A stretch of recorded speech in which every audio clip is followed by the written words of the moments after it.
낭만만 가득할 줄 알았던 시골살이의 환상이 깨지는 데는 그리 오래 걸리지 않았다. 차마 잡을 엄두도 나지 않는 뱀만한 오동통 지네와 참새만한 나방이 펄럭펄럭 소리를 내며 날아다녔다.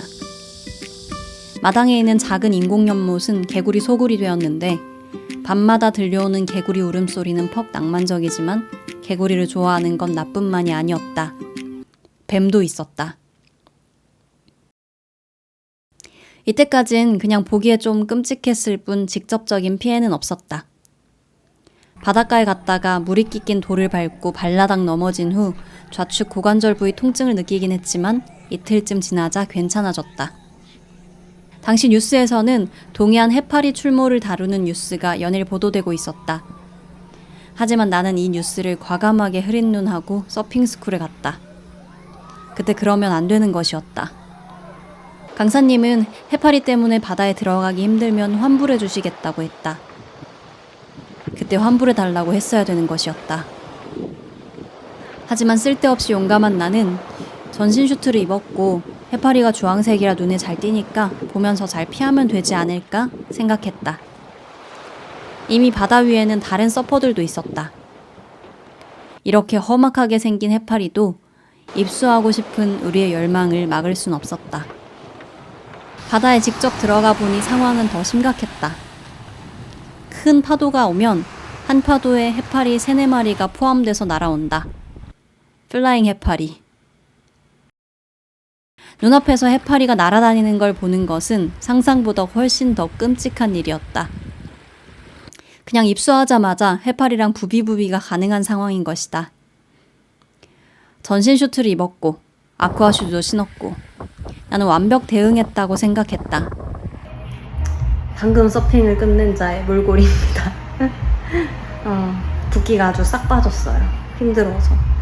제가 크로스핏도 하고 수영도 좀 오래 했고 그래서 체력이 되게 좋은 줄 알았는데 이게 머리가 진짜 이게 종목이 바뀌니까 되게 또 다른 힘을 쓰고 다른 근육을 써서 그런지 굉장히 힘들더라고요. 체력 소모가 굉장히 심하더라고요. 그래서 파도는 몇 번 잡지도 않고 그냥 보드 위에 계속 떠서 허우적거리고 있었는데도 너무 피곤해요. 집에 가서 얼른 밥을 먹고 야구도 보고 쉬어야겠어요. 하지만 물에서 나오자마자 뭔가 잘못됐다는 것을 느꼈다. 아쿠아 슈즈와 서핑 슈트 사이 3cm 정도 발목이 살짝 드러난 부위가 빨갛게 되어 있었다. 밤이 되자 엄청나게 따갑고 간지러워서 팔짝팔짝 뛰어다닐 지경이었다. 밤새 가려워서 떼굴떼굴 굴러다니다가 잠을 못 자니까 서러워서 울기도 했다. 긁을 수도 없어서 아이스팩으로 감각이 마비될 때까지 지지면 1시간 정도 쪽잠을 청할 수 있었다. 나는 피부 발진으로 끝나서 다행이지만 과민 반응이 일어나면 바로 응급실로 직행해서 저승사자와 하이파이브 하는 수가 있다. 뉴스에서 조심하라고 하면 제발 좀 말을 들어야 한다. 보이시나요? 제 발목이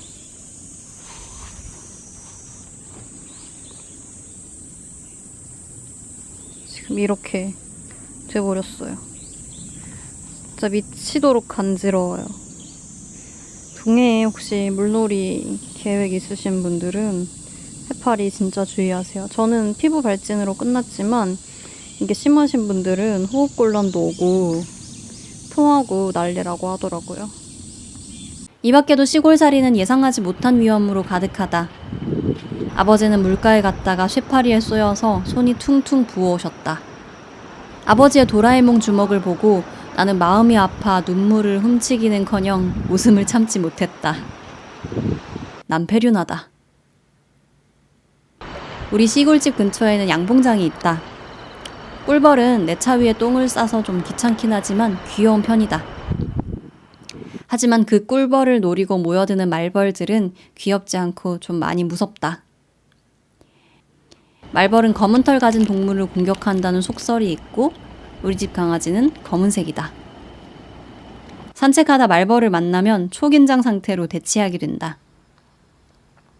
하지만 이깟 위험쯤이야 직장 생활할 때 사람에게 직접 받았던 위협들에 비하면 별게 아니다.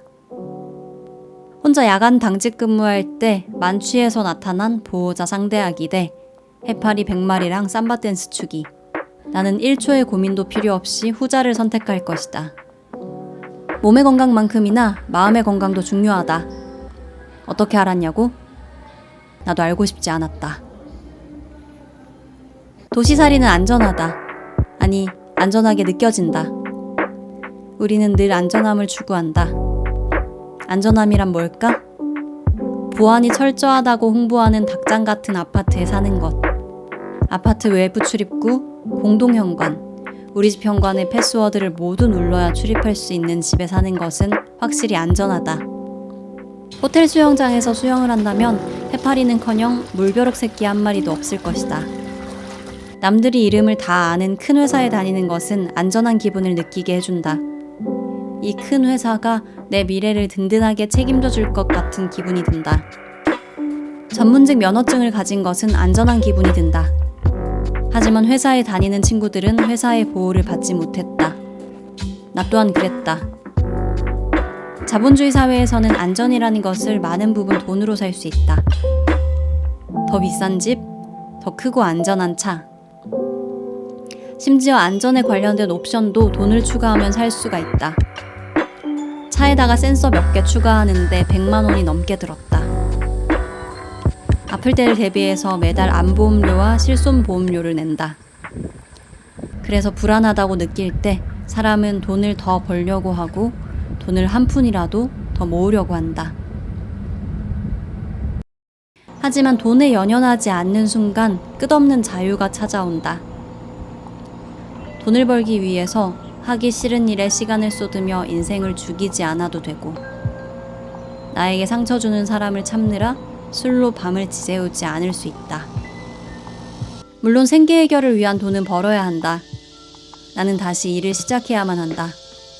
하지만 남들보다 몇 푼 더 벌기 위해, 엄마 아빠에게 당당한 딸이 되기 위해, 친구들 사이에서 어깨를 펴기 위해, 인스타그램업을 한 사치품으로 나를 증명하기 위해 자유를 내다버리는 짓을, 건강을 내다버리는 짓을 하지 않을 것이다. 이제껏 그래왔고 앞으로도 계속. 물론 자유로운 삶은 불안하다. 상담 선생님과 이야기하다가 나는 내가 하고 싶은 일을 하면서 자유롭게 살고 싶은데 이렇게 살아도 되는 건지 너무 불안하다며 울었다. 선생님께서는 당연히 자유에는 불안이 따른다고 단호하게 말씀하셨다. 답답한 안전과 불안한 자유 중 딱 하나만 선택할 수 있는 거라고 하셨다. 그 말을 듣고 나는 바로 울음을 뚝 그쳤다. 맞는 말이다. 나는 답답한 안전을 버틸 수 없는 사람이다. 그 이후로는 왠지 불안이라는 말이 기분 좋게 느껴졌다. 발리에 갔을 때가 생각났다. 혼자 여행을 가서 그 아름다운 자연과 노을을 보고 있으니 참 외롭고 아름다웠다.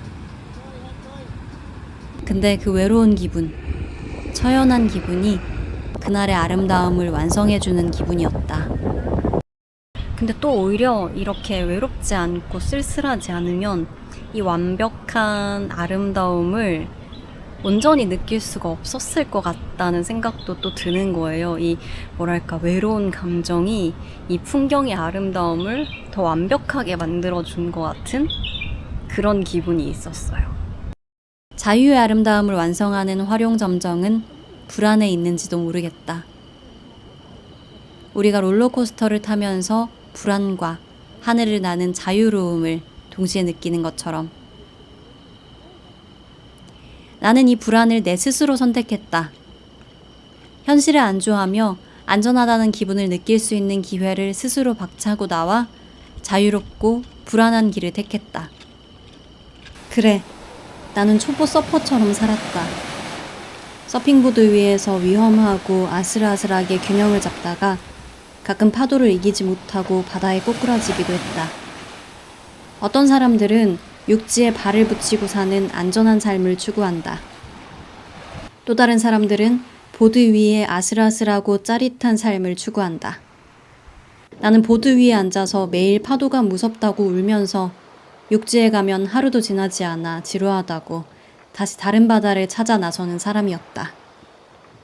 무섭지 않은 바다는 없을까? 하면서. 거친 파도, 해파리, 찬 수온의 위험함을 감수할 수 있는 사람만이 물속에서 물고기 떼와 함께 유영하는 자유로움을 즐길 수 있다. 말벌, 뱀, 야생동물의 위협을 감수할 수 있는 사람만이 시골살이의 여유로움을 가질 수 있다. 세상에 공짜는 없으니까.